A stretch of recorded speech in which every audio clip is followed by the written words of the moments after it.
Hello students, आज हम बहुत ही इंपॉर्टेंट सेशन को यहाँ पर डिस्कस करने वाले हैं बेटा। ये सेशन आपका थ्योरेटिकल प्लस एमसीक्यूज का सेशन है बेटा। जी हाँ, हम सबसे पहले हम फंडामेंटल्स ऑफ पार्टनरशिप की बेसिक जो इम्पॉर्टेंट थ्योरी है, बहुत ही इम्पॉर्टेंट थ्योरी, उसको डिटेल में डिस्कस करेंगे और फिर उससे रिलेटेड बहुत सारे एमसीक्यूज हम लोग यहाँ पर करेंगे। ये हमारे पास बहुत सारे एमसीक्यूज हैं बेटा, जिसको आज हम लोगों को यहाँ पर डिस्कस करना है। ये सभी के सभी एमसीक्यूज आपको बहुत ज़्यादा हेल्प करने वाले हैं आपके टर्म 1 के एग्जाम्स के लिए। तो बहुत बहुत बहुत कंसंट्रेशन के साथ आज इस वीडियो को देखने बैठ जाओ। अपनी कॉपी पेंसिल पेन जो लेना है बेटा ले लो, और बहुत सारे पॉइंट्स हैं आपको जो आज नोट करने पड़ेंगे, समझने पड़ेंगे, सीखने पड़ेंगे, ताकि आपके टर्म 1 के एग्जाम्स को आप बहुत अच्छे से कवर कर सके। तो चलिए, बहुत ज़्यादा टाइम बर्बाद नहीं करेंगे क्योंकि ये वीडियो थोड़ा सा लंबा हो सकता है। आपको पहले मैं थ्योरेटिकल कॉन्सेप्ट को समझाऊंगा यहाँ पर, फिर उसके बाद हम लोग इसके सारे एमसीक्यूज, इससे रिलेटेड जितने भी होंगे वो हम लोग डिस्कस करेंगे बेटा। तो चलिए स्टार्ट करते हैं पार्टनरशिप के साथ बेटा। देखिए, पार्टनरशिप का मतलब क्या होता है? पार्टनरशिप का मतलब होता है जहां पर दो लोग आपस में एक रिलेशन में आते हैं। दो लोग रिलेशन में आते हैं किस काम के लिए? एक बिजनेस को स्टार्ट करने के लिए, ताकि वो प्रॉफिट अर्न कर सके। यही तो पर्पस होता है ना पार्टनरशिप का। तो ध्यान से देखिए, as per section 4 of the Indian partnership act 1932। तो पहली बात तो आपको यहाँ पर क्या समझनी है कि जो हमारा एक्ट है बेटा, जिसमें पार्टनरशिप की बात होती है, तो पार्टनरशिप के एक्ट का नाम आपको याद होना चाहिए। वो है इंडियन पार्टनरशिप एक्ट 1932। ये हमारा पार्टनरशिप का एक्ट होता है जो कि सीधा सीधा पार्टनरशिप का से रिलेटेड है। और इसके सेक्शन 4 में क्या लिखा गया बेटा कि partnership is the relationship between persons who have agreed to share the profits of a business carried on by all or any of them acting for all। ये डेफिनेशन तो आपकी इस पार्टनरशिप एक्ट में एज इट इज लिखी गई है। अब जरा इसको जल्दी से समझ लेते हैं, क्योंकि ये जो लाइन मैंने भी यहाँ पर अंडरलाइन कर रखी है बेटा, ये बहुत सारे एमसीक्यूज में आपको देखने को मिल जाएगी। अगर आप प्रैक्टिस करते होगे, अगर आप अलग अलग सोर्सेज से एमसीक्यूज, तो आपको ये लाइन हर जगह देखने को मिली होगी। तो एक्चुअल में समझते हैं कि इसका मतलब क्या, क्योंकि ये बहुत ही इंपॉर्टेंट स्टेटमेंट है जिसको आपको समझना बहुत जरूरी है। देखिए, हमें यहां बोला गया कि पार्टनरशिप एक रिलेशन है दो पार्टनर्स के बीच में, या पार्टनरशिप एक रिलेशन है लोगों के बीच में, ठीक है, पर्सन्स के बीच में, जो कि एग्री करते हैं कि हम लोग प्रॉफिट को शेयर करेंगे। कौन से प्रॉफिट को? किसी भी बिजनेस के प्रॉफिट को। ठीक है, आगे लिखा है carried on by all or any of them acting for all. इसका मतलब क्या हुआ बेटा कि ये जो बिजनेस हम लोग कर रहे हैं, इस बिजनेस के अंदर या तो सारे के सारे पार्टनर्स काम करेंगे, सारे के सारे पार्टनर्स काम करेंगे, और any of them acting for all, या कोई एक पर्सन काम करेगा बाकी सबके बिहाफ पर, बाकी सबके बिहाफ पर। इसका मतलब क्या हुआ कि भाई यहां पर इसका मतलब हुआ कि अगर एक पर्सन ने कोई काम किया तो उसकी लायबिलिटी बाकी के लोगों की भी होगी। जी हाँ, आपने ऑथराइज कर दिया उस पर्सन को, यानी वो पार्टनर है जो कि एक्चुअल में काम करता है। बाकी के पार्टनर बेचारे आलसी हैं, उनसे हिला नहीं जाता, तो उन्होंने बोला भाई ठीक है, तुम लगे रहो, हम तुम्हारे साथ हैं, हम तुम्हारे साथ हैं। तो उस केस में क्या होगा कि वो पार्टनर लगा रहेगा, फायदा भी बहुत होगा, क्योंकि काम तो बेचारा कर ही रहा है। तो जो भी फायदा होगा वो बाकी के बैठे हुए पार्टनर्स को तो मिलेगा, डेफिनेट सी बात है, मिलेगा। लेकिन अगर उस पार्टनर से कभी कोई गलती हो गई, कोई नुकसान हो गया, तो उसकी भरपाई भी बाकी के पार्टनर्स को करनी पड़ेगी, क्योंकि वो उनके बिहाफ पर ही वो काम कर रहा है। बस इतनी बात अगर आपको समझ में आ गई तो ये कॉन्सेप्ट बहुत क्लियर हो जाएगा आपको। चलो आगे देखते हैं बेटा। अब हम लोग कुछ मेन फीचर ऑफ पार्टनरशिप की बात करते हैं। मेन फीचर ऑफ पार्टनरशिप की मतलब क्या है भाई? मेन फीचर्स में सबसे पहली बात आती है कि 2 और मोर पर्सन्स। किसी भी पार्टनरशिप में कम से कम 2 या उससे ज़्यादा पर्सन होने चाहिए। यस, 2 तो हमें मालूम था, लेकिन कितने ज़्यादा? मैक्सिमम 50 हो सकते हैं बेटा। अभी तक के हमारे कानूनों के हिसाब से हम मैक्सिमम 50 पार्टनर मिलकर के किसी भी फर्म को शुरू कर सकते हैं। एग्रीमेंट की अगर बात की जाए तो हमें, यस, डेफिनेट सी बात है, जब पर्सन आपस में काम करेंगे तो उनके बीच में एक एग्रीमेंट होना चाहिए, लेकिन ज़रूरी नहीं है ठीक है। अगर होना चाहिए तो वो ओरल भी हो सकता है और रिटन भी हो सकता है, जैसी आपकी आपस में बनती है आप उसके हिसाब से अपना पार्टनरशिप को कर सकते हो। अगर आपको लगता है कि आपकी वर्बल कमिटमेंट पर सारा ज़िंदगी कट सकता है या ये बिजनेस चल सकता है तो भाई ठीक है ना, वर्बल कमिटमेंट एक दूसरे से करो, ओरल एग्रीमेंट करो और काम शुरू कर दो। नहीं तो भाई रिटर्न कर लो, लिख लो, सारे पॉइंट्स एग्री कर लो, साइन कर दो, एक एग्रीमेंट बना लो, ठीक है। तो ये हमारे पास ऑप्शंस होते हैं। तो इसका मतलब है कि ये जो एग्रीमेंट है वो बेटा ऑप्शनल है, कंपल्सरी नहीं है। आप चाहें तो कर सकते हैं, चाहे तो वर्बली भी काम कर सकते हैं। Existence of business and profit motive, देखो बहुत ही सिंपल सी बात, हम अगर बात कर रहे हैं पार्टनरशिप की, तो अगर पार्टनरशिप में आपको दो लोगों को आना है तो उसका जो पर्पस होना चाहिए, पहली बात तो वो प्रॉफिट होना चाहिए, ठीक है। हम पार्टनरशिप कर रहे हैं प्रॉफिट के मोटिव से। दूसरी बात, अगर आप पार्टनरशिप मानते हो उसको, अगर आप उसको लीगली पार्टनरशिप बोलना चाहते हो तो वो किसी ना किसी बिजनेस में ही हो सकती है। इसके अलावा और कोई तरीका नहीं है पार्टनरशिप होने का। बिजनेस की पार्टनरशिप होनी चाहिए और मोटिव होना चाहिए प्रॉफिट। मतलब क्या हुआ, अगर कोई दो पर्सन मिलकर के एक प्रॉपर्टी खरीद लेते हैं, चलो भी मेरे अपनी जॉब है, आपकी अपनी जॉब है, हम दोनों ने मिलकर के एक मकान खरीद लिया, प्रॉपर्टी खरीद ली, हमने बोला जी अब हम लोग पार्टनर बन गए। जी नहीं, आप पार्टनर नहीं बने, आप पार्टनरशिप में नहीं आए। आपने ज्वाइंट प्रॉपर्टी को खरीदा जरूर है, उसकी ऑनरशिप है आपके पास, लेकिन इसका मतलब ये नहीं है कि आप पार्टनर बन गए। क्यों? क्योंकि वो आपका बिजनेस नहीं है। उसका मोटिव पैसा कमाना जरूर हो सकता है, लेकिन that is not your business. हाँ, अगर आप रियल एस्टेट बिजनेस में हो, अगर आप प्रॉपर्टी के ही बिजनेस में हो, तब यस, तब आपका वो बिजनेस एक्टिविटी है, तब आपने वहां पर इन्वेस्टमेंट किया तो आपका वो हो सकता है। लेकिन अगर वैसे ही दो पर्सन ने कोई प्रॉपर्टी खरीदी और बोला जी हम लोग पार्टनर बन गए, तो जो वो पार्टनर्स नहीं होते बेटा, ठीक है। तो कभी भी पार्टनरशिप को होने के लिए बिजनेस का एग्जिस्ट होना जरूरी है और उसका मोटिव प्रॉफिट कमाना होना चाहिए। यहां पर ये चैरिटेबल वर्क नहीं चलता भाई, शेयरिंग ऑफ प्रॉफिट हो इस कंपल्सरी। यहाँ पर जब भी हम लोग बिजनेस में प्रॉफिट को शेयर करेंगे तो उस प्रॉफिट शेयरिंग में याद रखना कि अगर आपने किसी पार्टनरशिप को ज्वाइन किया है, अगर आपने किसी पार्टनरशिप को ज्वाइन किया है, तो अगर आपने उस पार्टनरशिप को चैरिटेबल वर्क के लिए ज्वाइन किया, भाई दान पुण्य सेवा कमाना है, मुझे तो बहुत पाप कर लिए, पुण्य कमाने का टाइम आ गया, तो आप चैरिटेबल वर्क करना शुरू कर दिया, तो मतलब ये नहीं है कि आपने अगर किसी को ज्वाइन कर लिया उस चैरिटेबल वर्क के लिए तो आप उससे पार्टनरशिप कर ली, तो भी लीगली वो पार्टनरशिप नहीं है बेटा। पार्टनरशिप का मोटिव क्या है? प्रॉफिट। चैरिटेबल का मोटिव है दान पुण्य। समझ में आ गया डिफरेंस? चलिए, sharing profit is must but not losses. Important point है बेटा, हमारी जो भी पार्टनरशिप होगी उसमें प्रॉफिट तो शेयर होना ही है, नो डाउट, प्रॉफिट तो शेयर होगा ही होगा, लेकिन ऐसा जरूरी नहीं है कि सभी पार्टनर्स को लॉसेस भी बियर करने पड़े। जी हाँ, ऐसा जरूरी नहीं है। Profit is must but not the losses. देखिए ना, आपको पता है ना, आप लोगों ने तो थोड़ा बहुत चैप्टर पढ़ा है, आपको गारंटी का कॉन्सेप्ट मालूम है। हमने किसी पार्टनर को अगर गारंटी दी तो उसको क्या गारंटी दी कि मिनिमम हम आपको एक्स अमाउंट का प्रॉफिट देंगे। तो इसका मतलब चाहे लॉस हो चाहे प्रॉफिट हो, उसको तो कुछ मिलेगा, यानी वो लॉसेस शेयर नहीं कर रहा बट प्रॉफिट शेयर करता है, ठीक है। तो ये हमारी पार्टनरशिप का एक इंपॉर्टेंट फीचर है कि सभी पार्टनर्स प्रॉफिट तो शेयर जरूर करेंगे, लेकिन ऐसा जरूरी नहीं है कि सभी पार्टनर्स लॉसेस को भी शेयर करें। अगले पॉइंट पर चलते हैं जल्दी से। अब आता है relationship of principal and agent. ये भी बहुत इंपॉर्टेंट है, कई जगह पे आपने प्रिंसिपल एजेंट देखा होगा, दिमाग खराब हो गया यार, कहाँ से आ गई एमसीक्यूज, प्रिंसिपल और एजेंट कौन होते हैं। चलो आज क्लियर कर लेते हैं, आपका काम आसान कर देता हूँ। देखो बेटा, रिलेशनशिप ऑफ प्रिंसिपल एजेंट का मतलब क्या होता है, जब भी बात होती है प्रिंसिपल और एजेंट्स की, तो यहाँ पर जितने भी मेरे पार्टनर्स हैं वो प्रिंसिपल भी हैं और वो एजेंट भी हैं। जी हाँ, सभी के सभी पार्टनर, जितने भी पार्टनर्स हैं वो सभी प्रिंसिपल भी हैं और एजेंट्स भी हैं। कैसे हैं बेटा वो देखो, each partner is agent as well as principal. क्यों? जो एजेंट है बेटा, एजेंट का काम क्या है? एजेंट का काम है जाकर के काम करना। जैसे मैंने बताया था ना कि 4 लोग आलसी हैं, 5वां बंदा बेचारा भाग भाग करके काम कर रहा है, तो वो जो बंदा भाग भाग के काम कर रहा है ना, वो एजेंट है बेटा, ठीक है, वो एजेंट है। तो एजेंट जो भी काम करेगा उसके कामों का हिसाब किताब बाकी लोगों को भी मिलेगा। तो यानी एजेंट ने जो काम किया वो बाइंड करता है अदर पार्टनर्स को भी अपने किए हुए कामों से, अपने किए हुए एक्ट से, ठीक है। तो उसने मान लो कुछ नुकसान कर दिया है, कोई लायबिलिटी उठा ली, तो उसकी भरपाई बाकी सब पार्टनर्स को मिलकर के करनी पड़ेगी। तो दैट इज एजेंट, वो उसके बिहाफ पर काम करने गया था।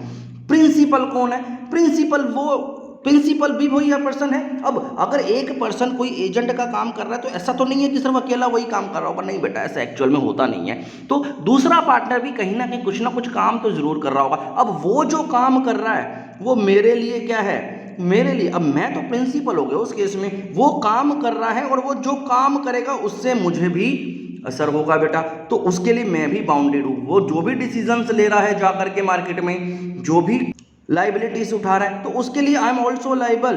ठीक है, तो आप अगर आप अपने आप को एक पार्टनर समझ लो, आप अपने आप को एक पार्टनर समझ लो, इसको समझने के लिए आप अगर एक पार्टनर तो आप जो काम करते हो उस कामों के लिए आप अदर पार्टनर्स को बाइंड करते हो, तो इसका मतलब आप एजेंट हो। आप एक पार्टनर हो लेकिन कोई दूसरा पार्टनर कुछ कांड करके आ गया, कुछ कांड करके आ गया मार्केट में, तो भैया कांड में तो आप भी फंसोगे, तो आप प्रिंसिपल हो। किसी और के किए गए कर्मों का हिसाब आपको भी देना पड़ेगा अगर आप प्रिंसिपल हो। तो यस, आप तो प्रिंसिपल हो, आप प्रिंसिपल भी हो और आप एजेंट भी हो। समझ में आ गया? चलिए आगे देखते हैं बेटा। Sixth, business carried on by all or any of them acting for all. ये वही है जो भी अभी हम लोगों ने अपनी इस डेफिनेशन में समझा था, business carried on by all or any of them acting for all. तो इसको एक बार फिर से समझ लेते हैं। यस, मुझे मालूम है आपको थोड़ा थोड़ा समझ में नहीं आया था, इसलिए मैंने दोबारा लिख दिया बेटा यहाँ पर। Each partner can participate in the conduct of business. कोई भी पार्टनर बिजनेस के कंडक्ट में अपने पार्टिसिपेशन कर सकता है, यानी बिजनेस के कामों को कर सकता है। And each partner is bound by the act of others. और हर पार्टनर दूसरे के किए गए कामों में, एक्ट्स में इन्वॉल्व नहीं भी हो तो भी बाउंडेड है। अगर उसने मान लो वो काम नहीं भी किया लेकिन दूसरे पार्टनर ने कर दिया उनके बिहाफ पर, तो वो भी लाइबल होगा। यही मतलब है कि या तो सारे मिलकर के काम करेंगे या फिर उनमें से कोई एक बंदा उनके बिहाफ पर काम करेगा। इसी का मतलब होता है business carried on by all and any of them acting for all. चलिए लास्ट पॉइंट इसका देख लेते हैं बेटा, लास्ट फीचर समझ लेते हैं। No separate existence. यहां पर नो सेपरेट एग्जिस्टेंस का मतलब क्या है? All agreement with the firm enforceable for all. जो भी एग्रीमेंट होगा बेटा, अगर मान लो मैं बाहर गया और मैंने किसी से कोई एग्रीमेंट कर लिया, मैं एक एजेंट की तरह बाहर गया, ये समझ गए ना अब आप? तो एजेंट क्या है? एजेंट जो एक्चुअल में काम कर रहा है, तो बाहर जाकर के काम करेंगे, तो मैंने वहां पर जाकर के कुछ एग्रीमेंट कर लिया फर्म के बिहाफ पर। ठीक है, तो जो भी फर्म के बिहाफ पर मैंने एग्रीमेंट किया वो सभी के लिए एनफोर्सेबल है, मतलब आप भाग नहीं सकते। कुल मिलाकर के वही बात हो रही है। अब यहाँ पर सेपरेट एग्जिस्टेंस नहीं है, ऐसा नहीं बोल सकते नहीं जी मैं नहीं था जी, मैं तो अलग था, वो था उसने किया था ना। भाई आप भी फर्म में ही थे, कोई एक अलग चीज नहीं हो। अभी आप यहाँ पर आप एज ए फर्म एक हो, कोई सेपरेट एग्जिस्टेंस आपका नहीं माना जाएगा। आप एक ही फर्म में हो तो एक ही फर्म मानी जाएगी, तो उसको आप सबको एक फर्म मानते हैं। ठीक है, तो ये हो गया नो सेपरेट एग्जिस्टेंस। चलिए, तो ये तो बात हो गई पार्टनरशिप के फीचर्स की। अब एक और बहुत इंपॉर्टेंट बात यहाँ पर समझ लेते हैं। ऑल्दो इसके ऊपर हमें न्यूमेरिकल क्वेश्चन कुछ नहीं, लेकिन कुछ थोड़ा बहुत पार्ट कहीं पे थ्योरेटिकली एमसीक्यूज में आ सकता है, तो एक बार डिस्कस कर लेते हैं लिमिटेड लाइबिलिटी पार्टनरशिप के बारे में कि लिमिटेड लाइबिलिटी पार्टनरशिप होती क्या है। एलएलपी, इसका शॉर्ट फॉर्म क्या है बेटा? एलएलपी। देखो, लिमिटेड लाइबिलिटी पार्टनरशिप में it's applicable law is under the limited liability partnership act 2008। देखो, ये भी एक तरह की पार्टनरशिप है बेटा, ये भी एक तरह की पार्टनरशिप है, लेकिन ये जो लिमिटेड लाइबिलिटी पार्टनरशिप है इसका कानून अलग है। वो जो हमने अभी कानून का नाम पढ़ा था ना, क्या नाम पढ़ा था? Indian partnership act 1932। यहाँ वो वाला पार्टनरशिप का एक्ट नहीं चलता। यहाँ पर कौन सा एक्ट चलता है? यहाँ पर the limited liability partnership act 2008 चलता है। इस कानून के, इस एक्ट के अंतर्गत ये लिमिटेड लाइबिलिटी पार्टनरशिप बनती है बेटा। ठीक है, इसका जो रजिस्ट्रेशन है वो बहुत कंपलसरी है। मतलब अगर आपको लिमिटेड लाइबिलिटी पार्टनरशिप बनानी है तो आपको रजिस्ट्रेशन कराना होगा आरओसी। आरओसी का मतलब होता है रजिस्ट्रार ऑफ कंपनीज, जो कि कंपनियों को रजिस्टर्ड करती है। तो वहां पर आपकी इस फर्म का, पार्टनरशिप का, लिमिटेड लाइबिलिटी पार्टनरशिप का रजिस्ट्रेशन होना ज़रूरी है। जबकि एक नॉर्मल जो पार्टनरशिप हमने पार्टनरशिप एक्ट के तहत जो बनाई है वहाँ पर आपका रजिस्ट्रेशन मैंडेटरी नहीं है। यहाँ पर आपका रजिस्ट्रेशन मैंडेटरी नहीं है, लेकिन लिमिटेड लाइबिलिटी पार्टनरशिप एक्ट में आपका रजिस्ट्रेशन मैंडेटरी है बेटा। चलिए फिर आगे देखते हैं। It is created by law. यहाँ पर ये जो लिमिटेड लाइबिलिटी, ये जो पार्टनरशिप बनती है, ये लॉ के द्वारा बनाई जाती है, जबकि नॉर्मल जो पार्टनरशिप एक्ट के थ्रू जो बनाई गई है हमारी, वो एग्रीमेंट्स के थ्रू बनती है, ठीक है, वो आपस में म्यूचुअल एग्रीमेंट्स के थ्रू बनती है, जबकि यहाँ पर कानून के हिसाब से ये फर्म बनाई जाती है, ठीक है। तो कानूनी ये फर्म बनाई जाती है, वो हमारी आपस की म्यूचुअल अंडरस्टैंडिंग एग्रीमेंट पर बन जाती है। सेपरेट लीगल एंटिटी, यहाँ पर भी, यहाँ पर देखिए यहाँ पर क्या बोल रहा है, यहाँ पर लीगली ये एक सेपरेट लीगल एंटिटी होती है, ठीक है। अगर मैं लीगली बात करूँ तो सेपरेट लीगल एंटिटी का मतलब क्या हुआ कि इसका जो मेंबर्स हैं, इसके जो पार्टनर्स हैं वो फर्म से अलग हैं बेटा। अगर कोई कांड फर्म ने कर दिया तो वो फर्म के ऊपर केस होगा, तो वो केस किस पर होगा, फर्म के ऊपर होगा, ना कि इंडिविजुअल पार्टनर्स के ऊपर होगा, ठीक है। ऐसा नहीं कर सकते कि भाई आपने कांड किया चलो आपका घर बेच देते हैं, नहीं जी नहीं, वो अलग है बेचारा, वो तो अपना घर फैमिली चला रहा है यार, उसको क्यों परेशान कर रहे हो आप, उसके बिजनेस की बात करो ना, आप उसके बिजनेस को परेशान करो अगर आपने करना है तो, उसके घर की तरफ मत देखो, वो सेपरेट है बेटा, वो एक सेपरेट लीगल एंटिटी है, ये फर्म जो है किसी भी पार्टनर से वो एक सेपरेट है, ठीक है। तो ये बात हमें समझ में आ गई। अब जब भी हम लोग लिमिटेड लाइबिलिटी पार्टनरशिप बनाते हैं तो वहाँ पर मिनिमम 2 पार्टनर्स की जरूरत होनी चाहिए। यस, डेफिनेट सी बात है, अगर पार्टनरशिप होगी तो कम से कम 2 लोग तो होंगे। पार्टनरशिप में अकेले में अपने आप से कैसे पार्टनरशिप कर लूँगा भाई, तो कम से कम 2 लोग होने चाहिए पार्टनरशिप में। लेकिन यहाँ पर जो लिमिट की बात करें तो वहाँ पर कोई मैक्सिमम लिमिट नहीं है, जबकि हमारी ऑर्डिनरी पार्टनरशिप जो भी हम लोगों ने देखी, जिसके ऊपर हम लोग सारी अकाउंटिंग सीख रहे हैं, उसमें हमारे 50 पार्टनर्स हो सकते हैं, लेकिन LLP में कोई लिमिट नहीं है बेटा, तो इस पॉइंट को बहुत ध्यान से समझना। Liability is limited to extent of their contribution towards LLP। इसका मतलब क्या है, जितने भी यहाँ पर पार्टनर्स हैं बेटा, जिन्होंने जितना भी कंट्रीब्यूट किया हुआ है इस फर्म के अंदर, उनकी लाइबिलिटी बस उतनी ही बनती है। जितना शेयर है मेरे पास, मेरे मान के चलते हैं 100 पार्टनर्स हैं, ठीक है, 100 पार्टनर्स ने मिलकर के वो फॉर्म शुरू करी। अब 100 के 100 पार्टनर्स कुछ पैसा लेकर के आए होंगे, तो वो जितना भी कुछ पैसा लेकर के आए हैं, बस उनका उतना ही लाइबिलिटी होगा। तो इसीलिए इसको लिमिटेड लाइबिलिटी पार्टनरशिप भी बोला गया। लिमिटेड लाइबिलिटी का मतलब उनकी लाइबिलिटी लिमिटेड है बेटा। कल को अगर कंपनी वाइंड अप होती है, नुकसान हो जाता है, कंपनी दिवालिया हो जाती है, तो उस केस में पार्टनर्स का कितना कंट्रीब्यूशन है इस फर्म के अंदर, वो देखा जाएगा और उसी के हिसाब से उनकी लाइबिलिटी को फिक्स किया जाएगा, ठीक है। इसीलिए इसको बोलते हैं लिमिटेड लाइबिलिटी, और liability is limited to the extent of their contribution. उनका कितना कॉन्ट्रीब्यूशन है उस फर्म के अंदर, उसके हिसाब से उनकी लाइबिलिटी सेट की जाती है, उनकी लाइबिलिटी मानी जाती है। बस बेटा ये होती है लिमिटेड लाइबिलिटी पार्टनरशिप। आपको थोड़ा सा ज्ञान होना चाहिए इसका एग्जाम से पहले, इसलिए आपको मैंने कुछ मिनट इस पर लगा दिए बेटा। चलिए आगे बात करते हैं, अब कुछ और इंपॉर्टेंट बातें करते हैं, बस खत्म हो जाएगा बेटा थ्योरी, मेजर थ्योरी हम लोग अभी यहाँ पर खत्म करेंगे और इसके बाद फिर MCQs पर आ जाएंगे। तो देखिए, पार्टनरशिप डीड और आर्टिकल ऑफ पार्टनरशिप, यहाँ पर हम लोग बात कर रहे हैं पार्टनरशिप डीड की। तो जी हाँ, आपने सही पढ़ा, पार्टनरशिप डीड का दूसरा नाम होता है आर्टिकल ऑफ पार्टनरशिप। तो ये कई बार नहीं पता होता बच्चों को, पार्टनरशिप डीड या फिर आर्टिकल ऑफ पार्टनरशिप, दोनों में से मैं कुछ भी बोल दूँ सेम बात है, ठीक है। तो अगर आपको अब एग्जाम में कहीं पर लिखा आ जाएगा कि आर्टिकल ऑफ पार्टनरशिप, तो कहीं कंफ्यूज मत हो जाना कि ये क्या है सर। ये आर्टिकल तो यार कंपनीज में पढ़ा था, ऐसा वो तो मेमोरेंडम ऑफ आर्टिकल ऐसा कुछ था, ऐसा नहीं सोचना है, ठीक है। तो पार्टनरशिप डीड और आर्टिकल ऑफ पार्टनरशिप दोनों एक ही बात है, ठीक है। अब यहाँ पर अगर अब या वापस आ जाओ बेटा, अब हम लोग यहाँ पर LLP की बात नहीं करेंगे, LLP का टॉपिक खत्म हो गया है। अब हम लोग वापस अपनी कौन सी पार्टनरशिप पर आ गए हैं, इंडियन पार्टनरशिप एक्ट 1932 वाली पार्टनरशिप पर आ गए हैं, ठीक है। अब हम उस पार्टनरशिप की डीड की बात करेंगे। चलिए, तो यहाँ पर पार्टनरशिप डीड जो होती है बेटा, जो पार्टनरशिप डीड होती है वो कंपलसरी नहीं होती है, हम लोग डिस्कस कर चुके हैं। आपकी इच्छा है, अगर आप पार्टनरशिप करना चाहो तो करो, नहीं करना चाहो तो कोई बात नहीं, मत करो। बट यस, सजेस्टेड यही होता है कि कर लेनी चाहिए, क्योंकि आज रिश्ता अच्छा है, कल पता नहीं क्या होगा, ठीक है। तो कल जो भी कुछ होगा उससे लिए आज तैयार होना चाहिए। आज सब कुछ रिटर्न में कर लो, एग्री कर लो, ताकि कल को कोई डिस्प्यूट हो तो भैया वो डॉक्यूमेंट सामने रखें, आजा भाई तूने ही साइन किए थे, ये देख, अब मत बोल ज़्यादा, चुपचाप काम कर, ठीक है। आगे देखो, कैन बी रिटन और ओरल। यस, ये हमें मालूम चल गया है कि पार्टनरशिप डीड या तो रिटन हो सकती है या फिर ओरल हो सकती है।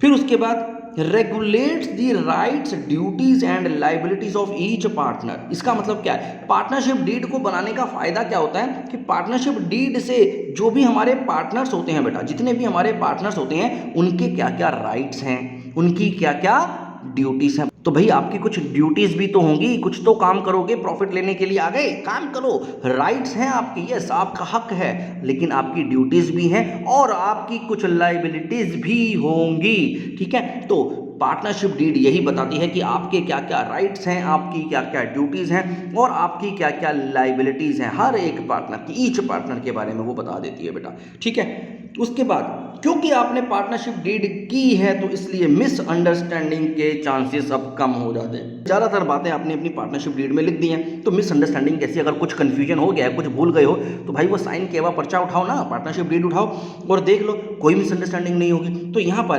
पार्टनरशिप डीड होने से जो हमारी मिसअंडरस्टैंडिंग्स हैं वो नहीं होती हैं बेटा, ठीक है। तो ये पार्टनरशिप डीड होती है जिसको हम लोग आर्टिकल ऑफ पार्टनरशिप भी बोलते हैं। लेकिन अगर पार्टनरशिप डीड ना हो बेटा, मान लो पार्टनरशिप डीड नहीं की, भाई तू मेरा पक्का यार, तू मेरा पक्का दोस्त, मेरे को तेरे से यार रिटर्न एग्रीमेंट करूंगा, छी हमारी दोस्ती ऐसी नहीं है भाई, हम नहीं करेंगे पार्टनरशिप डीड, ठीक है, हम बिजनेस करेंगे।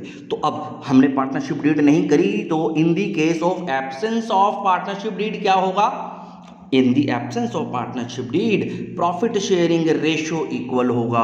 भाई फिर तो कहीं ना कहीं, अगर चलो आज तो बहुत अच्छी यारी है, बहुत अच्छी दोस्ती है भाई, बहुत पक्के फ्रेंड हैं, कुछ भी हो जाए, चॉकलेट एक ही है तो कोई बात नहीं, मैं चॉकलेट खा लेता हूँ तो उसका छिलका खा लियो, मतलब हाँ पक्की यारी है ना, ठीक है। चलो पार्टनरशिप, अब प्रॉफिट शेयरिंग रेशो, अगर मान लो हमारी पार्टनरशिप डीड नहीं है तो भाई कानून बीच में जरूर आएगा। कानून क्या कहता है, फिर आपकी जब तक अंडरस्टैंडिंग अच्छी चल रही है तब तक तो ठीक है, लेकिन जिस दिन थोड़ी खिटपिट हो गई और आपकी पार्टनरशिप डीड भी नहीं है तो फिर आपको कुछ कानूनों का सहारा लेना पड़ता है, और वो कानूनों में लिखा गया है ये सारी बात। भाई लॉ अच्छे से जानता है यारी दोस्ती को, ठीक है, तो उसने पहले से ही प्रोविजन बना दिया कि जिस दिन आप लड़ोगे उस दिन क्या होगा।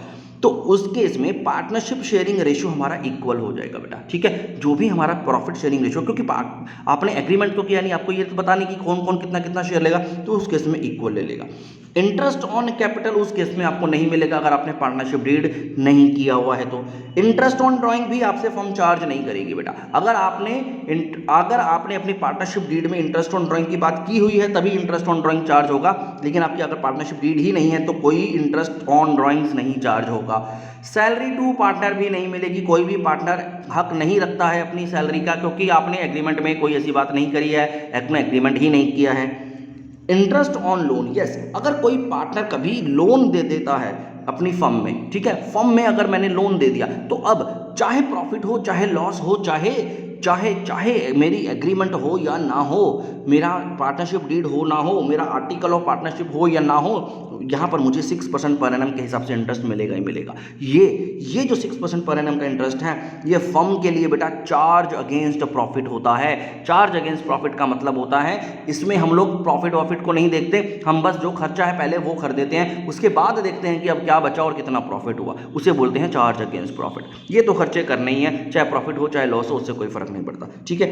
एडमिशन ऑफ पार्टनर, देखियो अब देखो बेटा, अगर पार्टनरशिप डीड होती है ना तो उसमें एडमिशन ऑफ पार्टनर के बारे में भी लिख दिया जाता है कि भाई कभी भी कोई नया पार्टनर अगर एडमिट होता है हमारी फर्म में तो वो किस किस वजह से आ सकता है और कैसे आ सकता है, उसके आने की क्या क्या कंडीशंस होंगी, क्या क्या होना चाहिए उसके अंदर, वो सारी बातें हमने पहले से मेंशन कर रखी है। लेकिन अगर पार्टनरशिप डीड नहीं है तो फिर एडमिशन ऑफ पार्टनर सभी के सभी पार्टनर्स के कंसेंट के साथ ही हो सकता है। अगर किसी भी एक पार्टनर ने जिद पकड़ ली भैया मैं तो उसको नहीं आने दूंगा अपनी कंपनी में, मैं तो नहीं बनने दूंगा पार्टनर, तो भैया फिर कोई हिम्मत नहीं है किसी की उसको बुला लाए, ठीक है। तो सभी के सभी पार्टनर अगर एग्री करेंगे किसी के एडमिशन के लिए तभी वो नया पर्सन आकर के एडमिट हो सकता है, नया पार्टनर बन सकता है, ठीक है। तो ये होगी हमारी बात पार्टनरशिप डीड के ऊपर।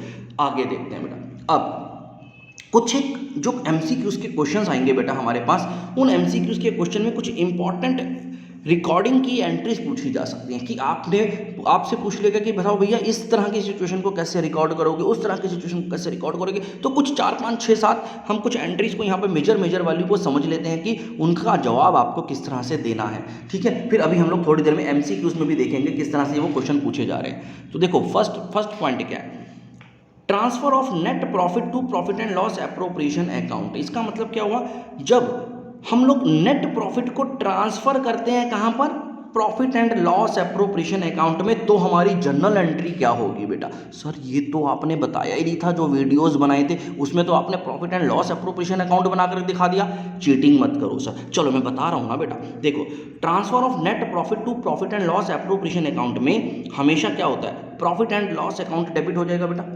Profit and loss account debit हो रहा है, और profit and loss appropriation account को फिर हमें क्रेडिट करना होता है बेटा। ठीक है, देखो ना, आपको पता है ना कि प्रॉफिट एंड लॉस अकाउंट जब हम लोग बनाते हैं तो क्या करते हैं, जब भी हम लोग प्रॉफिट एंड लॉस अकाउंट को बनाते हैं तो हम लोग उसको यहाँ पर दिखा देता हूँ मैं आपको, मैं यहाँ पर थोड़ा सा बना करके दिखा देता हूँ। जब भी हम लोग profit and loss appropriation account को बनाएंगे बेटा, तो हम यहाँ पर क्या लाते हैं, हम यहाँ पर लाते हैं प्रॉफिट एंड लॉस अकाउंट, और उसका जो भी नेट प्रॉफिट होता है वो यहाँ पर आ जाता है। तो इसका मतलब क्या है, ये जो एप्रोप्रिएशन अकाउंट है ये मेरा क्या हो रहा है, क्रेडिट हो रहा है, तो profit and loss account debit ही तो होगा। तो वही तो बोला, profit and loss account debited to profit and loss appropriation account. तो ये एंट्री समझ में आ गई बेटा। तो जब भी हमें ट्रांसफर के लिए पूछ ले तो हमारी ये एंट्री होगी। आपको कंफ्यूज करेगा, इसके अलावा 3 एंट्रीज और दिखा देगा आपको, 4 एंट्रीज में से कोई एक एंट्री सही होगी तो आपको ये एंट्री पहचाननी है बेटा। चलिए आगे देखते हैं। Entry for interest on capital. अब इंटरेस्ट ऑन कैपिटल की क्या एंट्री होती है, तो इंटरेस्ट ऑन कैपिटल अकाउंट बेटा डेबिट होता है, क्योंकि ये हमारा फर्म के लिए एक एक्सपेंस है बेटा। क्योंकि ये एक्सपेंस है तो जब भी एक्सपेंस बढ़ता है डेबिट होता है। 11th क्लास का कॉन्सेप्ट है, याद रखना जरूरी है। Interest on capital is my expense, company के लिए ये एक खर्चा है, तो बीइंग एन एक्सपेंस ये डेबिट होगा, और पार्टनर्स का कैपिटल अकाउंट क्योंकि कैपिटल बढ़ रहा है उनका तो इसलिए वो क्रेडिट हो जाएगा। तो ये एंट्री आपको याद होनी चाहिए। इसके बाद आता है, ये बार एक बार एंट्री होगी, अभी मेरा ये खर्चा तो हो गया ड्यू, पार्टनर का कैपिटल अकाउंट तो बन गया, अब इसको भाई कैसे कैसे दिखाएंगे, तो यहाँ पर हम इसको खत्म करेंगे। Profit and loss appropriation account को डेबिट करेंगे और इस एक्सपेंस को यहाँ पर ट्रांसफर कर देंगे। ठीक है, अब इस एक्सपेंस को मैंने यहाँ पर ट्रांसफर कर दिया। तो ये दोनों एंट्रीज आपको यहाँ पर समझ में आनी चाहिए। पहले आपने इस एक्सपेंस को रिकॉर्ड किया कैपिटल अकाउंट के अगेंस्ट, फिर आपने प्रॉफिट एंड लॉस अकाउंट के डेबिट साइड में डाल दिया to interest on capital account के नाम पर, टू इंटरेस्ट, क्योंकि आपने इसको हटाना है बेटा, तो उसको आप profit and loss appropriation account से हटाएंगे। ठीक है, तो इस तरह से आपका ये वर्किंग होता है। क्योंकि कोई भी जो एक्सपेंस होता है, नॉर्मली जितने भी एक्सपेंसेस होते हैं वो कहाँ जाते हैं, वो हमारे ट्रेडिंग अकाउंट या प्रॉफिट एंड लॉस अकाउंट में जाते हैं। लेकिन ये तो एक ऐसा एक्सपेंस है जो कि उसके बाद दिया जा रहा है, क्योंकि वो उसके बाद दिया जा रहा है तो इसलिए उसको profit and loss appropriation account में ले जाकर के खत्म करेंगे। ठीक है, बाकी सारे अकाउंट तो खत्म हो जाते हैं प्रॉफिट एंड लॉस अकाउंट में जाकर के या फिर ट्रेडिंग अकाउंट में जाकर के, लेकिन ये वाले ऐसे एक्सपेंस है जो पार्टनर से रिलेटेड है, जो कि profit and loss appropriation account में जाकर के ही खत्म होते हैं। इसीलिए ही तो भाई profit and loss appropriation account को बोला जाता है कि extension of profit and loss account. Profit and loss account एक एक्सटेंशन होता है प्रॉफिट एंड लॉस, क्यों, क्योंकि बाकी के जो पार्टनर से रिलेटेड खर्चे हैं वो इसी में जाकर के समा जाएंगे, खत्म हो जाएंगे। चलिए, आई होप आपको ये कॉन्सेप्ट समझ में आ गया। थोड़ा सा हाई लेवल का हो गया, लेकिन कोई बात नहीं, आप बहुत हाई लेवल के बच्चे भी तो हो। चलिए आगे देखते हैं। Interest on drawings. Interest on drawing क्या होता है बेटा? इंटरेस्ट ऑन ड्राइंग का मतलब होता है जब फर्म आपसे इंटरेस्ट चार्ज करती है, एज ए पार्टनर आपको इंटरेस्ट पे करना पड़ेगा अगर आपने ड्राइंग्स की है। ठीक है, तो यहाँ पर क्या होगा, पार्टनर का कैपिटल अकाउंट डेबिट होता है और interest on drawings account credit होता है। तो पहली एंट्री तो आपको ये समझ में आनी चाहिए। सबसे पहले आपने इंटरेस्ट ऑन ड्राइंग का नेचर देखते हैं। इंटरेस्ट ऑन ड्राइंग मेरे लिए तो भाई इनकम है, फर्म के लिए, मेरे का मतलब फर्म के लिए ये इनकम है। इंटरेस्ट ऑन ड्राइंग्स इनकम है बेटा। ठीक है, तो बीइंग एन इनकम वो क्रेडिट हो रही है, बड़ी सिंपल सी बात है, वो क्रेडिट हो रही है, और वो किससे आ रही है, वो पार्टनर के कैपिटल अकाउंट से आ रही है। ये बात तो समझ में आ गई। उसके बाद क्या होगा, अब जितने भी इनकम अकाउंट हुआ करते थे अभी तक के, इससे पहले तक की जितनी इनकम होती थी वो कहाँ आती थी, वो प्रॉफिट एंड लॉस में या ट्रेडिंग अकाउंट में आती थी। लेकिन ये तो उसके बाद इनकम हो रही है ना, ये तो उसके बाद हम कैलकुलेट कर रहे हैं। तो उस इनकम को अब मैं जो कहाँ पर लेकर के जाना पड़ेगा, profit and loss appropriation account पे। आगे बात समझ में, कॉन्सेप्ट समझ में आ गया बेटा, बहुत जरूरी है इस कॉन्सेप्ट को। एंट्री मत रटो बेटा, एंट्री मत रटो, आप कॉन्सेप्ट को समझो। देखो, पार्टनर्स से रिलेटेड, पार्टनर्स को एप्रोप्रिएशन के टाइम पर भी कुछ खर्चे और कुछ इनकम हो रही है। ठीक है, लेकिन वो खर्चे और इनकम अब मैं पीछे जाकर के वापस प्रॉफिट एंड लॉस अकाउंट में तो नहीं डाल सकता ना, तो इसलिए हम जो उसका एक्सटेंशन अकाउंट है जिसको profit and loss appropriation account बोलते हैं। तो आपको एक चीज और पता चल गई कि profit and loss appropriation account is an extension of profit and loss account. ये बात समझ में आ जाएगी, तो ये बात भी समझ में आ जाएगी कि आपने ये जो इनकम हुई थी वो profit and loss appropriation account में डाल दी। ठीक है, अब देखो यहाँ पर एप्रोप्रिएशन अकाउंट के बारे में थोड़ा समझ लें। It's an extension of profit and loss. अभी अभी समझाया आपको कि प्रॉफिट एंड लॉस का एक्सटेंशन है। और क्यों एक्सटेंशन है? क्योंकि उसके बाद जितना भी इनकम या एक्सपेंसेस हो रहे हैं, जैसे कि इनकम की बात करें तो इंटरेस्ट ऑन ड्राइंग फर्म की इनकम हो रही है तो वो इसमें चली जाएगी profit and loss appropriation account में। एक्सपेंस की बात करें तो इंटरेस्ट ऑन कैपिटल देना पड़ रहा है, सैलरी देनी पड़ रही है, वो सारी के सारी खर्चे वो एप्रोप्रिएशन अकाउंट में चले जाएंगे। ठीक है, prepared by partnership firms only. और याद रखना profit and loss appropriation account सिर्फ और सिर्फ पार्टनरशिप फर्म्स द्वारा ही बनाया जाता है, कंपनीज नहीं बनाती बेटा इसको। ठीक है, आगे shows distribution of net profit among partners. और ये क्या दिखाता है हमें? Profit and loss appropriation account का पर्पस क्या है कि ये हमें दिखाता है कि पार्टनर्स के बीच में कैसे डिस्ट्रीब्यूशन हुआ है हमारे नेट प्रॉफिट का, उस चीज को यहाँ पर वो दिखाता है। फिर उसके बाद है provided as per partnership deed. अब ये जो नेट प्रॉफिट का डिस्ट्रीब्यूशन होगा वो कैसे होगा? पार्टनरशिप डीड के हिसाब से होगा। लेकिन अगर पार्टनरशिप डीड नहीं है तो फिर इंडियन पार्टनरशिप एक्ट 1932 के हिसाब से होगा। याद रखना पहले पार्टनरशिप डीड को देखेंगे, अगर ये नहीं होगी तब हमारे कानून के हिसाब से इंडियन पार्टनरशिप एक्ट 1932 के हिसाब से फिर हम लोग उसको डिस्ट्रीब्यूट करते हैं। आगे देखते हैं, दिस अकाउंट में have opening and closing balances. तो ये अकाउंट का profit and loss appropriation account का ओपनिंग या क्लोजिंग बैलेंसेस हो सकता है। आई बात समझ में? हो सकता है, राइट। इसके बाद matching principal is not followed while preparing. देखो बेटा ये बहुत ही इंपॉर्टेंट कॉन्सेप्ट है। आपको ना 11th क्लास की जो बेसिक थ्योरी है ना चैप्टर 3 की, एक्चुअल में अगर आप वो एक बार पढ़ लोगे बेटा तो आपको बहुत हेल्प मिलेगी। ठीक है, matching concept is not followed while preparing का मतलब क्या है? हम जब profit and loss appropriation account की बात नहीं कर रहा हूँ मैं, पुराने बात कर रहा हूँ, प्रॉफिट एंड लॉस अकाउंट की बात कर रहा हूँ। जब हम लोग प्रॉफिट एंड लॉस अकाउंट बनाते हैं तब हम लोग मैचिंग प्रिंसिपल को फॉलो करते हैं, जिसमें क्या बोला गया कि भाई जितने भी मेरे एक्सपेंसेस मैं इस साल रिकॉर्ड कर रहा हूँ उसके अगेंस्ट में मेरे रिवेन्यूज होने चाहिए। उसके अगेंस्ट में अगर मेरे रिवेन्यू नहीं है तो मैं उसको इस साल के एक्सपेंसेस में नहीं लूंगा बल्कि अगले साल लेके चला जाऊंगा जब मुझे उसका रिवेन्यू मिलेगा। आपने स्टॉक 5 लाख का खरीद लिया, उसमें से सिर्फ 4 लाख का ही स्टॉक बेचा, तो बाकी जो 1 लाख रुपए का स्टॉक नहीं बिका वो इस साल का एक्सपेंस नहीं होगा, वो एक्सपेंस अब अगले साल चला जाएगा। उसे कहते हैं मैचिंग प्रिंसिपल। लेकिन जब हम लोग profit and loss appropriation account बनाते हैं तो यहाँ पर ऐसा कुछ नहीं होता। यहाँ पर कोई मैचिंग प्रिंसिपल का मतलब नहीं है। फिर तो जो भी हो रहा है बस यही हो रहा है, इसी साल हो रहा है, जितना प्रॉफिट है जितना लॉस वो सब बढ़ रहा है बेटा। ठीक है, तो यहाँ पर मैचिंग कॉन्सेप्ट फॉलो नहीं होता जब हम लोग एप्रोप्रिएशन अकाउंट बनाते हैं, लेकिन प्रॉफिट एंड लॉस में होता है। Not prepared in case of loss of the firm. हाँ, ये भी एक इंपॉर्टेंट पॉइंट। एक्चुअल में क्या होता है बेटा, अगर फर्म को लॉस हो जाता है तो लॉस जितना भी होगा उस लॉस को हम लोग direct profit and loss account से ही पार्टनर्स के अकाउंट में ट्रांसफर कर देंगे। यहाँ पर हम लोग एप्रोप्रिएशन अकाउंट में लॉस को लेकर के नहीं आएंगे, क्योंकि अब अगर लॉस हो गया तो ना तो भाई सैलरी मिलनी है, ना ही कमीशन मिलनी है, ना ही जनरल रिजर्व में पैसा जाना है, ना ही इंटरेस्ट ऑन कैपिटल मिलना है, कुछ भी तो नहीं मिलना। तो फिर सीधा सीधा लॉस को बांट करके खत्म करो, तो जो भी लॉस हो गया वो पार्टनर्स के बीच में डायरेक्ट बट जाएगा। Profit and loss appropriation account को बीच में लाने की जरूरत नहीं है, वो तो हम सिर्फ प्रॉफिट के केस में लेकर के आएंगे। ठीक है, तो ये होगी बच्चे हमारी कुछ बातें जो कि हम लोगों ने यहाँ पर करी। बस इससे ज़्यादा थ्योरी कराऊंगा तो आप भाग जाओगे। अब मैं आपको रोकने के लिए थोड़ा सा MCQs भी बात कर लेते हैं। ठीक है, तो बेटा देखो MCQs की अगर बात करते हैं तो MCQs of fundamental of partnership prepared by CCC the learning destination. जी हाँ, यही है मेरे इंस्टीट्यूट का नाम, CCC द लर्निंग डेस्टिनेशन। चलिए आगे देखते हैं।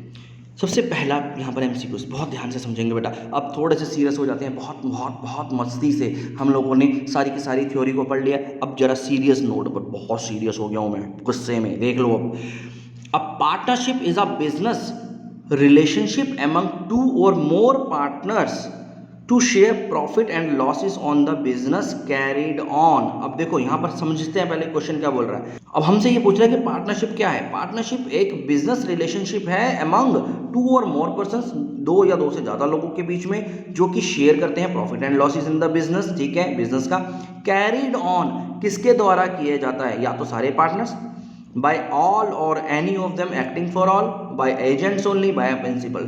तो भाई ये तो हमने बहुत अच्छे से समझ लिया है कि जो भी बिजनेस किया जाएगा by all or any of them acting for all, इसका मतलब क्या हुआ इसका मतलब यही हुआ कि या तो सभी के सभी पार्टनर्स मिलकर के काम करेंगे या फिर उसमें से कोई एक पार्टनर काम करेगा जो सबके बिहाफ पर एक्ट कर रहा है।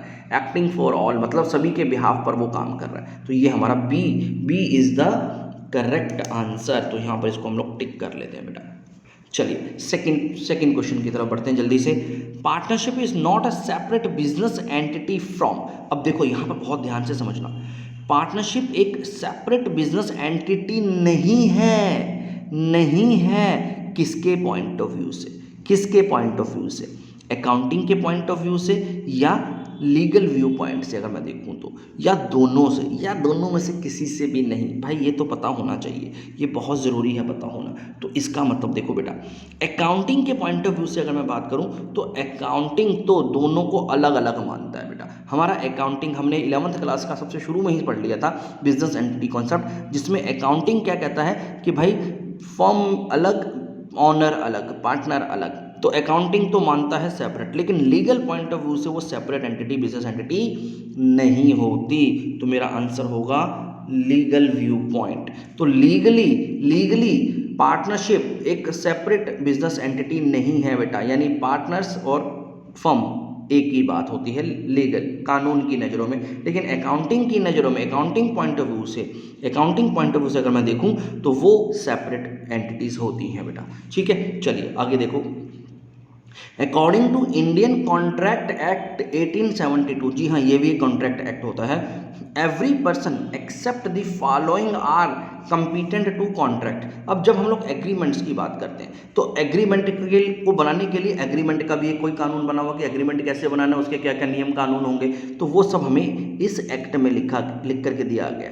ठीक है, इस एक्ट में हमें क्या बोला कि कोई भी पर्सन किसके अलावा, इनमें से किसके अलावा ऐसा है जो कि कंपीटेंट है, जो कि लायक है कॉन्ट्रैक्ट करने के, किसके अलावा? माइनर के अलावा, जो अनसाउंड माइंड का पर्सन है उसके अलावा, जो पर्सन डिस्क्वालीफाई कर दिया गया है कानून द्वारा वो, या फिर सभी के सभी, यानी इन सभी के सभी लोग कॉन्ट्रैक्ट नहीं कर सकते, या इसमें से कोई एक या दो नहीं कर सकते, ये आपको पूछा गया। तो बड़ी सिंपल सी बात है, ना तो बेटा माइनर कोई कॉन्ट्रैक्ट कर सकता है, ना ही कोई अनसाउंड माइंड, जिसका माइंड अनसाउंड है, जो माइंड मेंटली ठीक नहीं है, वो भी पर्सन नहीं कर सकता बेटा कॉन्ट्रैक्ट। और जो पर्सन लॉ द्वारा डिस्क्वालीफाई कर दिया गया, लॉ नहीं बोल दिया कि भाई ये बंदा सही नहीं है, इस बंदे के कमिटमेंट्स ठीक नहीं है, तो इसको कोई हक नहीं है आगे से कॉन्ट्रैक्ट करने का। तो तीनों के तीनों केसेस बेटा ऐसे हैं जो कि कंपीटेंट नहीं है कॉन्ट्रैक्ट करने के। तो इसलिए यहाँ पर जो मेरा आंसर है वो डी है, ऑल ऑफ एबव। चलिए आगे देखिए। As per rule 10 of companies miscellaneous rules 2014, अब prescribed by central government maximum number of partner in a firm can be. तो इसका मतलब क्या हुआ, जो कंपनीज मिसलेनियस रूल्स हैं 2014 में, रूल नंबर 10 की बात कर रहा है, ये कुछ रूल्स की बुक होती है बेटा, एक रूल्स होते हैं। ठीक है, कंपनी के बारे में कुछ रूल्स बनाए गए हैं 2014 में, जो प्रिस्क्राइब करे गए हैं सेंट्रल गवर्नमेंट द्वारा कि भाई मैक्सिमम नंबर ऑफ पार्टनर्स एक फर्म में कितने हो सकते हैं। तो उसका जवाब आपको देना है। तो उसका जवाब है बेटा मैक्सिमम नंबर ऑफ पार्टनर्स हमारे 50 हो सकते हैं। हमारी सेंट्रल गवर्नमेंट ने हमें बोला है कि हम लोग मैक्सिमम 50 पार्टनर्स ही एक फर्म में रख सकते हैं, या 50 लोग मिलकर के ही एक फर्म को चला सकते हैं एज ए पार्टनर। ठीक है, तो ये हो गया हमारा आंसर। इसी तरह से अगर मैं यहाँ पर बात करूँ तो कंपनी एक्ट 2013 में सेक्शन 464 में क्या लिखा है, वो बोलता है हमारी सेंट्रल गवर्नमेंट को क्या बोलता है कंपनी एक्ट 2013 सेक्शन 464 कि आप बताओ जी, प्रिस्क्राइब करो कि कितने नंबर ऑफ पार्टनर्स होने चाहिए हमारी फर्म में। लेकिन कानून ने एक बात और बोल दी, उसमें आप एक पर्टिकुलर नंबर को एक्सीड नहीं कर सकते, मैक्सिमम कितने रख सकते हैं वो कंपनी एक्ट ने बता दिया। लेकिन अब उसमें से रखने कितने हैं वो कौन डिसाइड करता है, सेंट्रल गवर्नमेंट। एक्ट ने एक मैक्सिमम नंबर बता दिया कि इतने नंबर ऑफ पार्टनर्स हो सकते हैं एक्ट के हिसाब से, और इसका फैसला कौन लेगा, यहां पर इसने बोल दिया कि वो सेंट्रल गवर्नमेंट लेगी। सेंट्रल गवर्नमेंट बताएगी कितने रख सकते हैं, लेकिन मैक्सिमम इतने रख सकते हैं। मैक्सिमम हम लोग कितने रख सकते हैं बेटा? Maximum maximum maximum 50? नहीं नहीं नहीं बेटा, 100। हमारे कंपनी एक्ट में 100 बोला गया बेटा। कंपनी एक्ट बोल रहा है कि मैक्सिमम 100 हो सकते हैं, लेकिन इसका फाइनल फैसला कौन लेगा? Central government. तो यहाँ पर ऊपर वाले क्वेश्चन में सेंट्रल गवर्नमेंट ने बोल दिया था कि हाँ जी 50 होंगे, ठीक है। तो यहाँ पर ये दोनों में कोई कंफ्यूजन नहीं होना चाहिए, ठीक है। तो as per companies rule 2014 50 members हो सकते हैं, as per company act 2013 100 members हो सकते हैं। 100 पार्टनर्स इकट्ठे मिलकर के बिजनेस को स्टार्ट कर सकते हैं पार्टनरशिप फर्म के रूप में, राइट। चलिए आगे बढ़ते हैं। Partnership comes into existence by an. अब पार्टनरशिप फर्म कैसे एग्जिस्टेंस में आती है? रिटन एग्रीमेंट से आती है, यानी पार्टनरशिप डीड से आती है, ओरल एग्रीमेंट से आती है। एग्रीमेंट इधर रिटन और ओरल दोनों में से कोई भी हो आ जाएगी, या फिर कंपनी को पहले रजिस्टर कराना जरूरी है। तो आंसर क्या है बेटा? देखिए, रिटन एग्रीमेंट कंपलसरी नहीं है, ओरल एग्रीमेंट सिर्फ होना जरूरी नहीं है, रजिस्ट्रेशन ऑफ कंपनी भी जरूरी नहीं है। यहाँ पर पार्टनरशिप में कंपनी का रजिस्ट्रेशन जरूरी नहीं, तो आंसर है मेरा एग्रीमेंट हो सकता है या तो रिटन या फिर ओरल। तो हमारी ये पार्टनरशिप जो है वो एग्जिस्टेंस में आ सकती है, ठीक है। तो इसका आंसर हो गया सी, एग्रीमेंट इधर रिटन और ओरल। अगर आपको बेटा ये सारे MCQs प्रैक्टिस करने हैं तो इसको मैंने अपनी वेबसाइट touch4career.com, जिसका लिंक ऊपर दे दिया गया है, और बाद में भी इसका लिंक आ जाएगा एंड ऑफ द वीडियो। तो आप उसमें जाकर के इन सारे के सारे और इसके अलावा भी बहुत सारे MCQs की प्रैक्टिस ईजिली कर सकते हो। वहाँ पर आपको 7 सोल्यूशन भी मिल जाएंगे। चलिए आगे है बेटा, what among following is not true in relationship to partnership। अब देखिए, पार्टनरशिप के रिलेशन के संदर्भ में इसमें से कौन सी बात सही नहीं लग रही है आपको? It is not essential that all partners must share losses. अच्छा, क्या ये बात सही है? अभी देखते हैं और आगे पहले समझ लेते हैं। Partners are agents as well as principals. हाँ, मुझे तो ये बात ठीक लग रही है, मैं तो अभी अभी कितनी बार पढ़ा है ना। हाँ भाई पढ़ा है, और यहाँ पर ये भी ज़रूरी नहीं है कि सारे के सारे पार्टनर्स लॉसेस शेयर करें। तो मुझे ये दोनों बातें तो ठीक लग रही है, इसमें तो कोई दिक्कत नहीं लग रही। अब partner has the right not to allow the admission of a new partner. क्या किसी पार्टनर के पास राइट है कि वो किसी पार्टनर को एडमिट ना होने दे? जी हाँ, पूरा राइट है बेटा, वो पूरा राइट है उसके पास। वो चाहे तो वो एक बंदे का एडमिशन नहीं होने देगा। An agent can not bind other partners through his acts. एक एजेंट अपने कर्म कांडों से दूसरे पार्टनर्स को बाइंड नहीं कर सकता। तो ये गलत है भाई, कर सकता है। तो आंसर इज दिस। हमसे पूछा गया था among following is not true, तो ये ट्रू नहीं है। कोई भी एजेंट अपने एक्ट से दूसरे पार्टनर्स को बाइंड करता है, ठीक है। तो अगर आप लिखेंगे कि an agent can not bind, तो ये गलत होगा। तो इसका आंसर हो गया डी, राइट। चलिए आगे देखते हैं, कुछ और MCQs की बात करते हैं। देखिए बेटा, यहां पर आते हैं 8th। What among following is not true in relation to rights of partnership. अब पार्टनरशिप के अंदर पार्टनर्स के राइट्स से रिलेटेड कौन सी बात सही नहीं लग रही है आपको इनमें से? तो चलो इनके राइट्स की बात भी समझ लेते हैं। अब partners has the right not to allow the admission of partner. जी हाँ, उसके पास राइट होता है।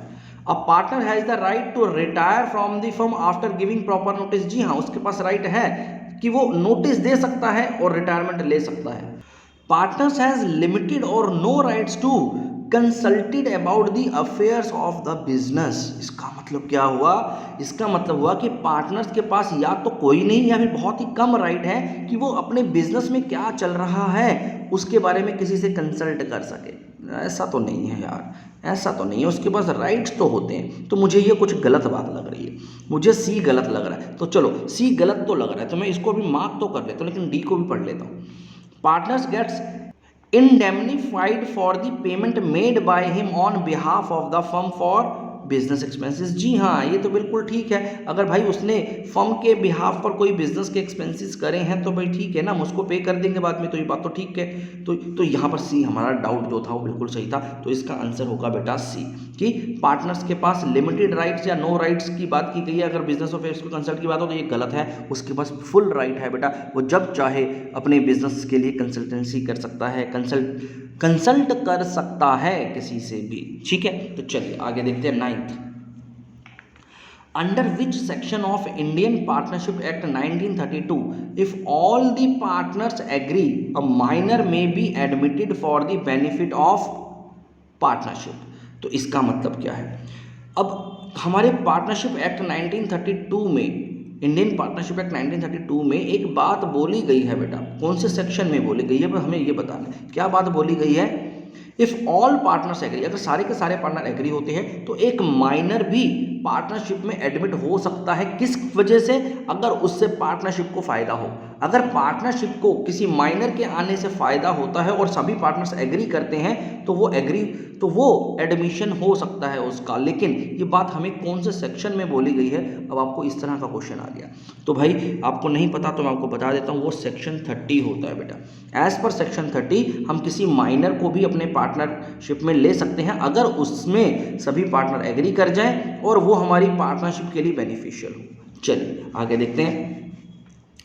Interest on loan by partners is debited to. अब कौन से अकाउंट में इंटरेस्ट ऑन लोन हमारा डेबिट होगा? ध्यान से देखो बेटा, अभी अभी हम लोगों ने इस तरह से रिलेटेड जनरल एंट्रीज करी हैं। तो जो भी हमारा इंटरेस्ट ऑन लोन होता है वो चार्ज अगेंस्ट प्रॉफिट होता है। Interest on loan is always charge against profit. तो being in charge against profit वो प्रॉफिट एंड लॉस अकाउंट में चला जाएगा।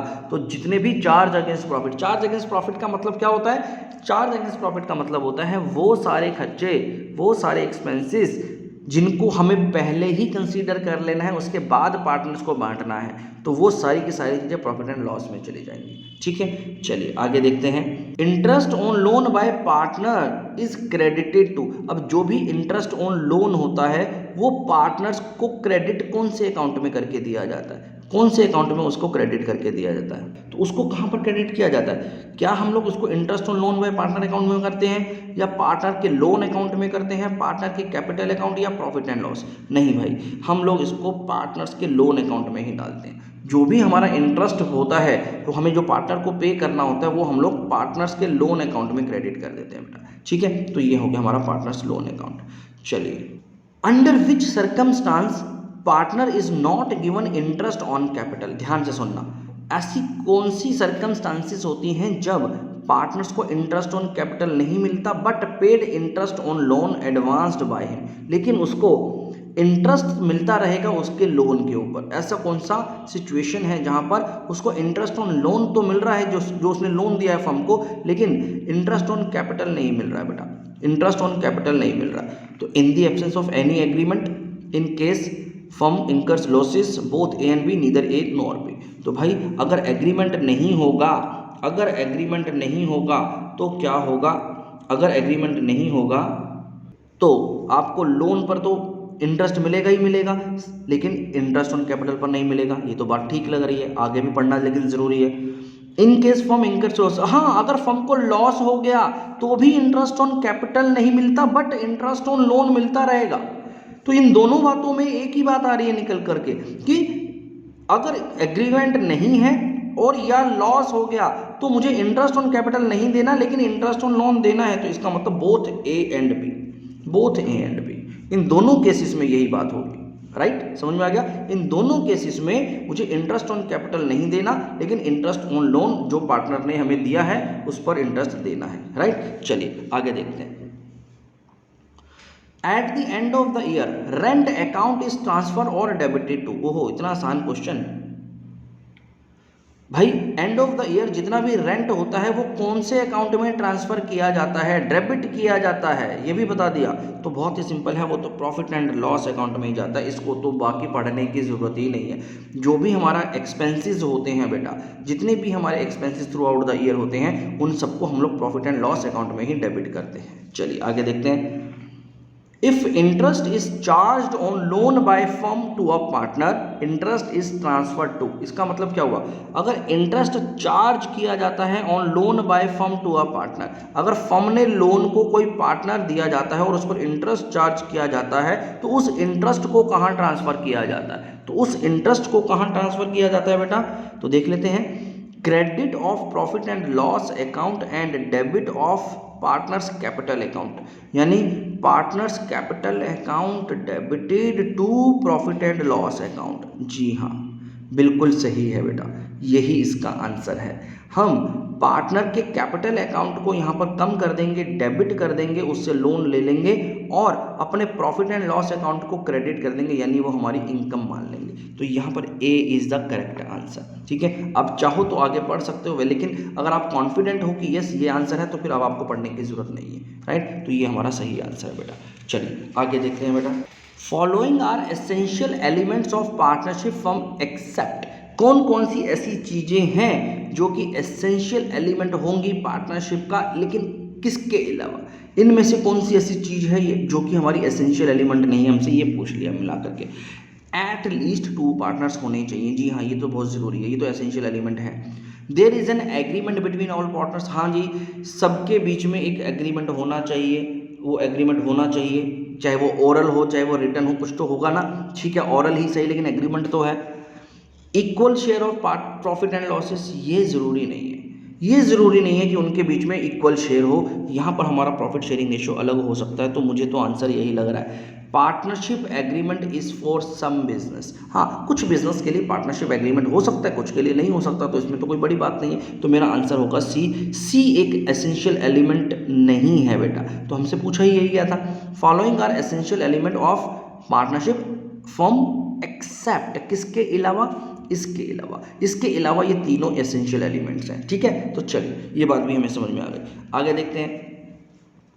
In case of partnership the act of any partner is. अब इन केस ऑफ पार्टनरशिप बेटा, partnership के case में किसी भी पार्टनर का एक्ट क्या करता है? बाइंड्स ऑन ऑल पार्टनर्स, सभी पार्टनर्स को बाइंड कर देता है। binds on that partner only, binding on all partner except that particular partner, and none of above। तो आंसर है बाइंडिंग ऑन ऑल पार्टनर्स। जो भी वो एक्ट कर रहा है वो बाइंडिंग है बाकी के पार्टनर्स के लिए भी, उनको भी बाउंड कर देता है उस एक्ट के तहत। ठीक है, चलिए आगे देखते हैं। Which of the following statement is true. इसमें से कौन सी स्टेटमेंट सही है? Minor can not be admitted as partner, ये सही है क्या? जी नहीं, ये सही नहीं है। A minor can be admitted as partner only into benefit of the partnership.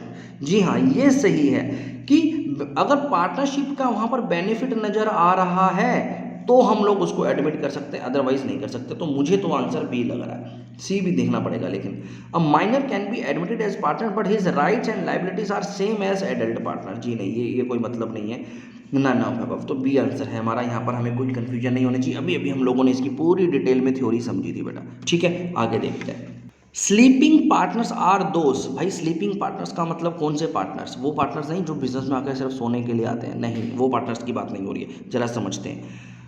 Sleeping partners are those who take active part in the conduct of business but provide no capital, however salary is paid to them. दूसरा option क्या है? Do not take any part in the conduct of business but provide capital and share profit and losses in the agreed ratio. Okay, take active part in the conduct of the business but provide no capital. Do not take any part in the conduct of business and contribute no capital, however share profit and losses in the agreed ratio। वाह जी वाह। तो भाई sleeping partner वो partner होते हैं बेटा जो कि बिजनेस में कंडक्ट में पार्ट नहीं करते, मतलब वो कोई काम नहीं करते, आते नहीं है वो बिजनेस में, आएंगे नहीं, कोई इन्वॉल्वमेंट नहीं, उनका कोई इंटरफेरेंस नहीं करेंगे वो बीच में आकर के, लेकिन वो कैपिटल प्रोवाइड करते हैं, वो हमारे बिजनेस में पैसा लगा देते हैं, वो कैपिटल लगा सकते हैं लेकिन वो काम नहीं करते हमारे बिजनेस में, और जो भी प्रॉफिट या लॉसेस होंगे वो उसमें एक एग्रीड रेशो रखते हैं, उन्हें हम लोग स्लीपिंग पार्टनर बोलते हैं। तो पहले तो आपको स्लीपिंग पार्टनर का मतलब समझ में आ गया बेटा, और उसी से हमारा ये आंसर भी आ गया। तो स्लीपिंग पार्टनर कौन होता है? जो काम नहीं करता, बिजनेस में नहीं आता, लेकिन वो अपना पैसा लगाता है, अपना कैपिटल लगाता है, और एक रेशो उसका डिसाइड कर लिया जाता है कि भाई बिजनेस में इतना प्रॉफिट में या लॉस में उतना उसको शेयर करना पड़ेगा, प्रॉफिट हो या लॉस। ठीक है, तो ये होगी हमारा स्लीपिंग पार्टनर की बात। आगे देखते हैं। Liability of A partner is, अब क्या होती है लाइबिलिटी?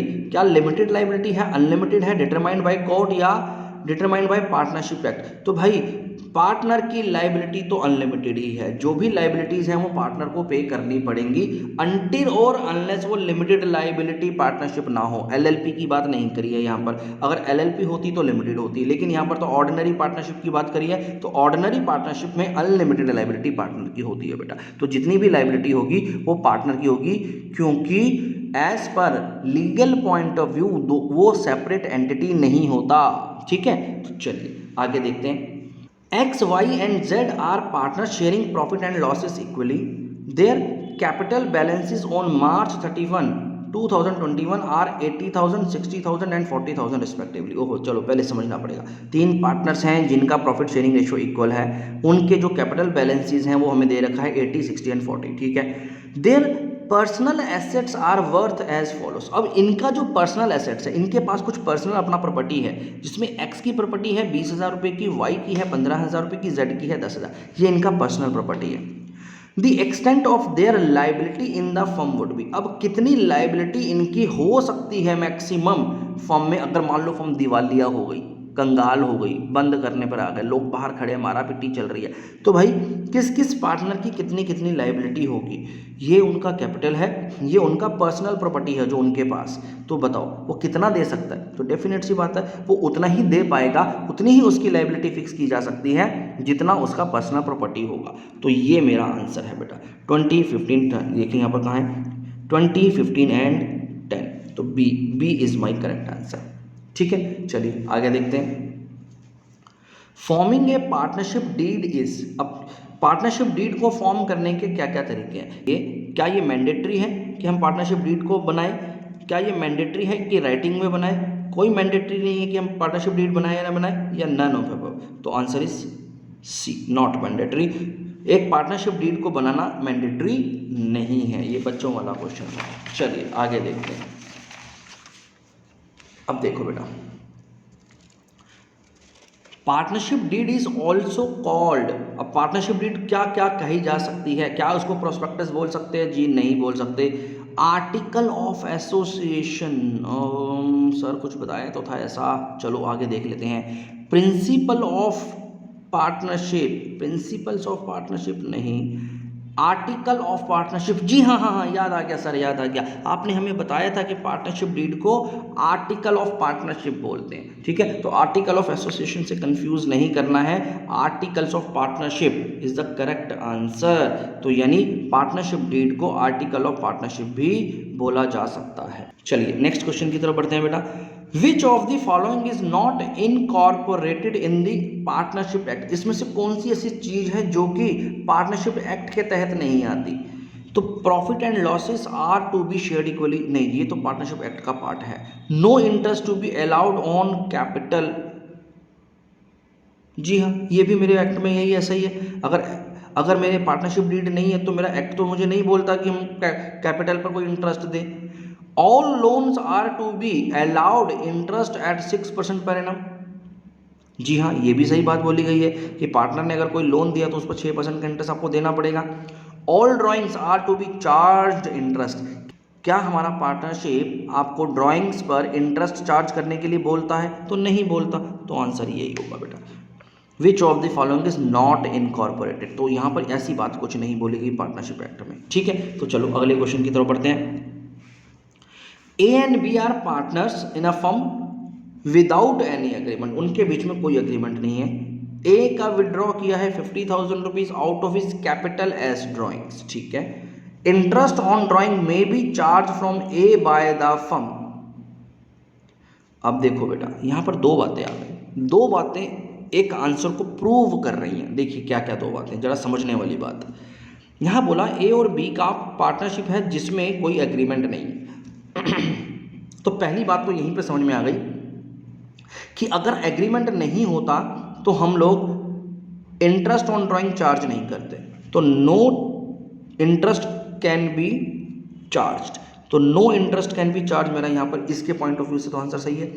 उसके बाद इसने दूसरी बात क्या बोली है, 50,000 rupees out of his capital withdraw किया। जब भी हम लोग कैपिटल में विड्रॉ करते हैं तो भी हम लोग इंटरेस्ट ऑन ड्राइंग चार्ज नहीं करते बेटा। हम किस पर करते हैं? जब हमारी विड्रॉइंग आउट ऑफ प्रॉफिट होती है। तो दो तरह की ड्राइंग्स होती हैं, एक आउट ऑफ प्रॉफिट और एक out of capital. Out of capital drawings पर हम कभी भी इंटरेस्ट को चार्ज नहीं करते, तो ये बात आपको समझ में आनी चाहिए, ठीक है। आगे देखते हैं। A, B, C are partners in a firm without any agreement. They have contributed 50,000, 30,000 and 20,000 by the way of capital. ठीक है जी, तीनों की पार्टनरशिप है बिना एग्रीमेंट के और तीनों का ये कैपिटल बता दिया। A was unable to work for 6 months in a year due to illness. ओहो, A बेचारा बीमार पड़ गया, 6 महीने तक बेचारा बिजनेस में नहीं आ पाया। At the end of year, firm ने 15,000 रुपीज़ का प्रॉफिट अर्न करा बेटा, 15,000 रुपीज़ अर्न किया, तो अब आपको बताना है कि ए को कितना प्रॉफिट मिलने वाला है।